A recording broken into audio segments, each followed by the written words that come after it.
നിങ്ങളുടെ ഫേവറേറ്റ് സീരിയലുകൾ ടിവിയിൽ വരുന്നതിന് മുൻപേ സൺ നെക്സ്റ്റ് ആപ്പിൽ കാണാം. ഇനി എല്ലാവർക്കും മുൻപേ കാണൂ. ഇപ്പോൾ തന്നെ സൺ നെക്സ്റ്റ് ആപ്പ് ഡൗൺലോഡ് ചെയ്ത് സബ്സ്ക്രൈബ് ചെയ്യൂ.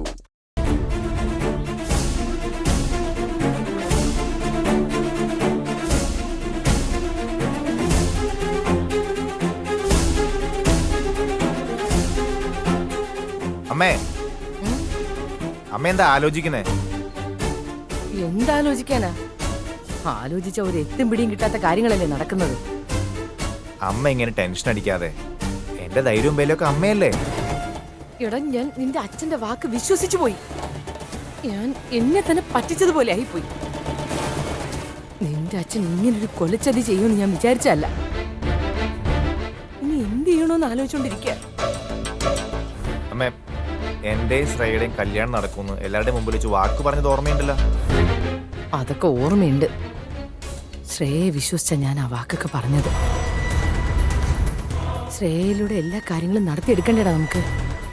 ശ്രേയ മാഷിനെ വിളിച്ചോണ്ട് വരികയല്ലേ. എന്തെങ്കിലൊക്കെ പറഞ്ഞ് മാഷിന്റെ മനസ്സ് മാറ്റിയെടുത്തോളൂ. മാഷിന്റെ മനസ്സ് മാറുമെന്നൊന്നും എനിക്ക് തോന്നുന്നില്ല. ശ്രേയ മാഷിനോട് എന്തു പറഞ്ഞാലും അത് നടക്കാൻ പോകുന്നു. മാഷിനെ എനിക്ക് നന്നായിട്ട് അറിയാം. അമ്മേ, അയാളെ നന്നായിട്ട് അറിയാമെന്ന് മാത്രം അമ്മ പറയരുത്. അമ്മയുടെ വാക്ക് കേട്ടാ ദാ ഇപ്പോ ഈ അവസ്ഥയിൽ നിൽക്കുന്നത്. സ്വത്തും പോയി, എല്ലാം പോയി. എടാ, വിശ്വാസം കൈവിടല്ലേ. നമുക്ക് എന്തെങ്കിലുമൊക്കെ ചെയ്യാം. മാഷിന്റെ മനസ്സ് മാറ്റിയെടുക്കണം. മാഷിന്റെ മനസ്സ് മാറിയില്ലെങ്കിലോ? ശ്രേയെ കല്യാണം വേണ്ടെന്ന് പറഞ്ഞാലോ? പറ, എന്ത് ചെയ്യും? എന്റെ അമ്മയുടെ കാര്യം പോക്കാം. വെറുതെ ഇരുന്ന് എന്റെ മനസ്സിൽ ഓരോ മോഹങ്ങൾ ഉണ്ടാക്കിയിട്ട് പോ.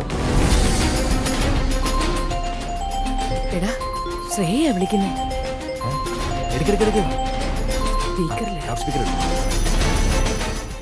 ഹലോ മോളെ. ആന്റി, ഞാൻ പറയുന്നത് ശ്രദ്ധിച്ചു കേൾക്കണം. ആ എത്രയും പെട്ടെന്ന് കല്യാണത്തിനുള്ള ഒരുക്കങ്ങൾ തുടങ്ങണം. ആണ് മോളെ. അധികം വൈകാതെ തന്നെ കല്യാണം നടത്തണം.